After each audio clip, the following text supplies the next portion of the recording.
እንግዲህ ፖፖ ላይቭን አውርዳችሁ ከጨረሳችሁ በኋላ ከፍታችሁ ከጨረሳችሁ በኋላ ለመጀመሪያ ጊዜ ላይቭ ለመግባት እንዴት አደርጋችሁን ፕሮሰሶችን እንደምታሟሉ ላሳያችሁ።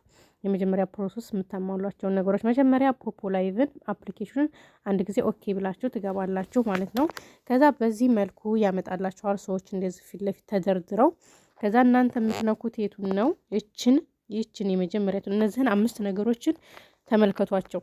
እዚህ ጋር ላይቭ የምትገቡበት ነው። እዚህ ጋር ያለችዋን ስትነኳት ደግሞ ወደ ፕሮፋይላችሁ ያስገባችኋል ማለት ነው። ቤታችሁ ጋር ያስገባችኋል ማለት ነው።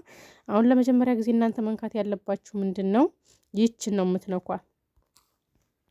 ይችን ስትነኳት ይችን የመጀመሪያዊቱን ስትነኳት እዚች ጋር ላይቭ ብላ ግልብጥ ብላ ትመጣላችኋለች። ይችን ላይቭ የምትለዋን አንድ ጊዜ ኦኬ ብላችሁ ትገባላችሁ ማለት ነው።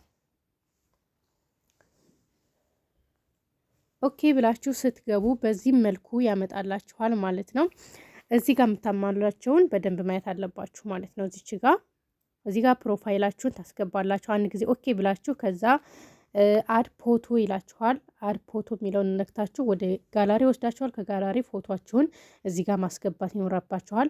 ሁለተኛዋ ደግሞ እዚህ ጋር እኔ ለምሳሌ አዲሶች ግቡ ላስረዳችሁ ብዬ ርዕስ እንዲጻፍኩበት እናንተም እዚህ ጋር የሆነ ጽሁፍ ትጽፉበት አላችሁ። ሰላም ብላችሁ ወይንም ደግሞ እንኳን ደህና መጣችሁ ብላችሁ ወይንም ደግሞ እንዴት እንጻፍኩት እንዴት አድርጋችሁ ትጽፋላችሁ።